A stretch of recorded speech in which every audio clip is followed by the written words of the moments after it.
May 15th, 2026. President Donald J. Trump arrived back in the United States of America today after a 3-day state visit to China. Isaac Arnsdorf, Michael Birnbaum, and Michelle Yi-Hee Lee of The Washington Post note that the summit with Chinese leader Xi Jinping yielded exactly what Xi aimed to achieve with the visit. Its pageantry and Trump's gestures of friendship and admiration showed the U.S. and China as peers, something previous U.S. leaders have rejected. In an interview with Fox News Channel personality Sean Hannity that aired today, Trump said, "It's the two great countries. I call it the G2. This is the G2. I think it'll go down as a very important moment in history." Former China director on the National Security Council, Julian Gewirtz, who served under President Joe Biden, told the Washington Post reporters, "Xi has done something Chinese leaders have been working toward for decades, bringing an American president to Beijing as an undisputed peer. Xi used the opulent optics of the visit to make clear to the world that China and the United States are the two dominant, equally matched superpowers. There is no going back." Xi has said before he thinks the East is rising and the West declining. Referring to that idea Thursday, before the two leaders met in Beijing, Xi made it clear he sees the U.S. as a declining power and pondered, can China and the United Nations overcome the Thucydides trap and create a new paradigm of major country relations? The Thucydides trap is a theory put forward by Harvard political scientist Graham Allison that when a rising power threatens to replace an existing power, the conflict between the two tends to spark a war. As if to illustrate that the U.S. is a declining power, the Chinese media downplayed the importance of a visit from a U.S. president.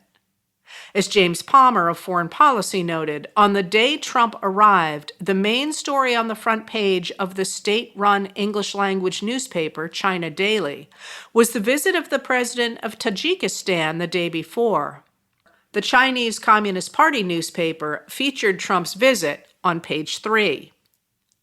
Trump seemed to miss the larger context of the honors he so clearly enjoyed, telling the Fox News Channel's Bret Baier that the summit was a success and that the most significant win for the United States was relationship. It's all about relationship. I have a very good relationship with President Xi and with China.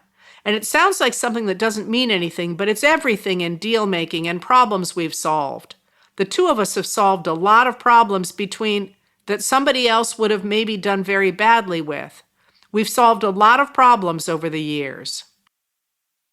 Tamara Keith and Jennifer Pack of NPR noted that she did not return Trump's personal praise, speaking instead about relations between the U.S. and China. Keith and Pack also reported that Trump boasted the visit had produced some fantastic trade deals, good for both countries, and told Sean Hannity of the Fox News Channel that China had agreed to buy soybeans and Boeing aircraft, before adding, I think it was a commitment. I mean, it was sort of like a statement, but I think it was a commitment. It's a great thing. It's a lot of jobs.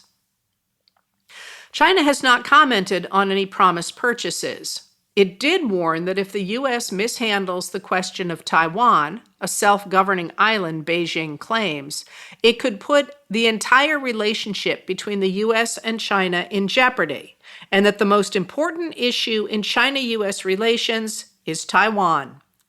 The U.S. did not mention Taiwan in its own readout of the meeting. Trump had stayed quiet on social media while in China, but once he left the country, he had things to say.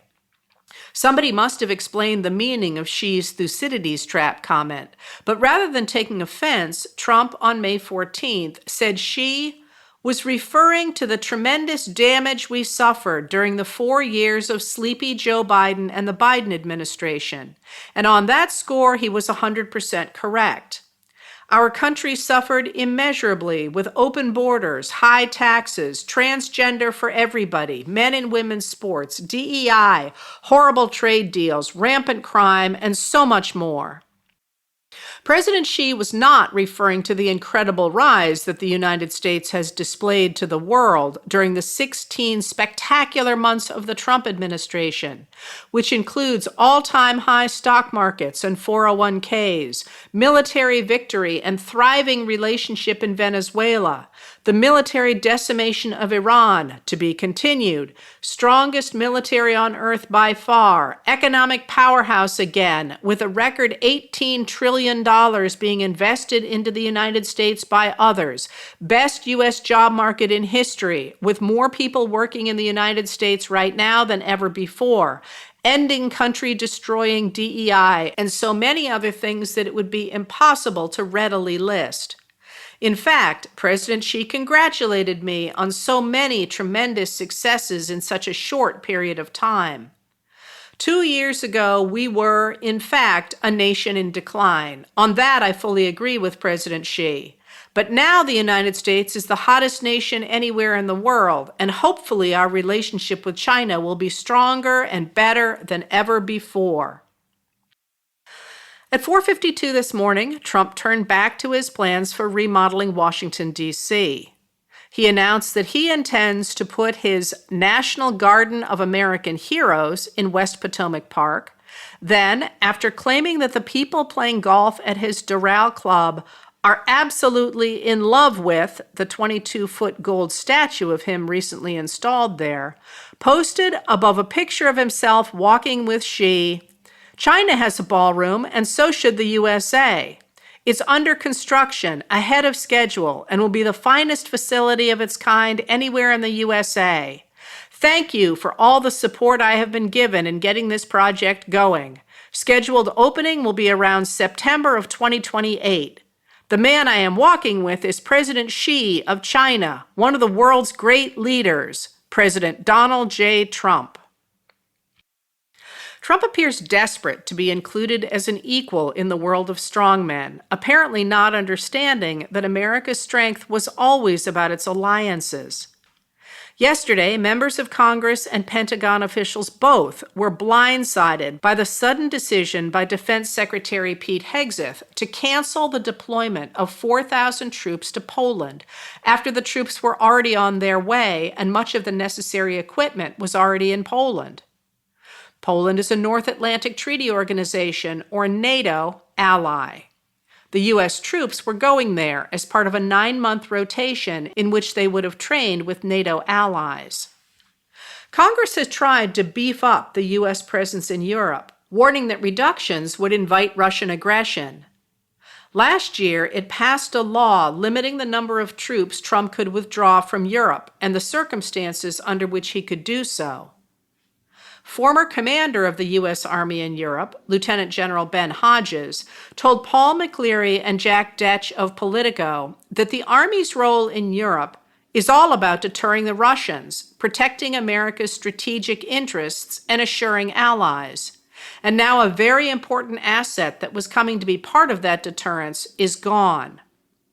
Senator Mark Kelly, a Democrat of Arizona, posted, "Once again, the President and Pete Hegseth show that they are not committed to security in Europe. Actions like this make us less safe and embolden Russia's President Vladimir Putin. At every turn, the two of them cower to Russia." European allies have worried for years now about Russian aggression. A signal that the U.S. is losing interest in NATO allies heightens that concern, especially coming, as it does, less than 2 weeks after Hegseth announced the U.S. will withdraw 5,000 troops from military bases in Germany, following German Chancellor Friedrich Merz's criticism of Trump's handling of his war on Iran. Today, Connor O'Brien of Politico reported that the Republican chairs of the House and Senate Armed Services Committees were surprised and angry at the news that Hegseth was recalling the troops from their deployment in Poland. At a hearing with Army officials, who said they had only been informed of the decision days ago, House Armed Services Chair Mike Rogers, a Republican of Alabama, said, "We don't know what's going on here, but I can just tell you we're not happy with what's being talked about, particularly since there's been no statutory consultation with us." Committee member Don Bacon, a Republican of Nebraska, said the canceled deployment is a slap in the face to Poland, it's a slap in the face to our Baltic friends, it's a slap to the face of this committee. But Trump seems more interested in acting like an autocrat than in consulting Congress, a body that his ally Steve Bannon has compared to the Duma, the Russian assembly that does what Putin tells it to.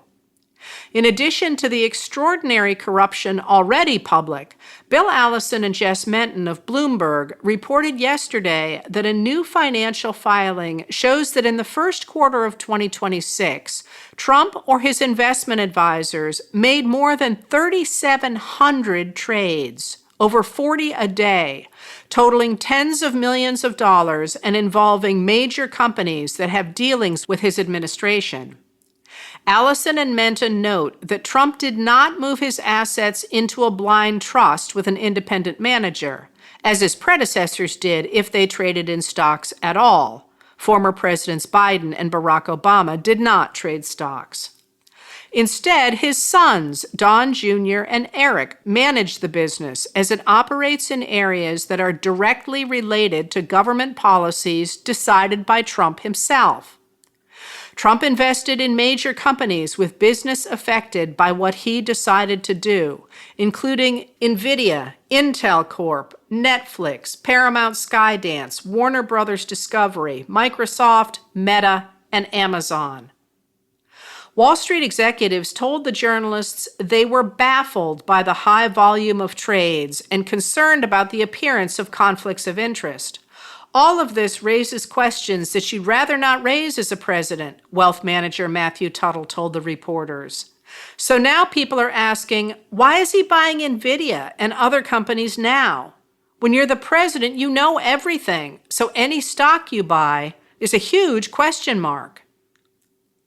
White House spokesperson David Engel told the reporters that Trump only acts in the best interests of the American public and that there are no conflicts of interest.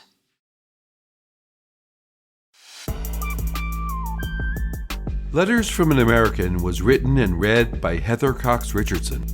It was produced at Soundscape Productions, Dedham, Massachusetts. Recorded with music composed by Michael Moss.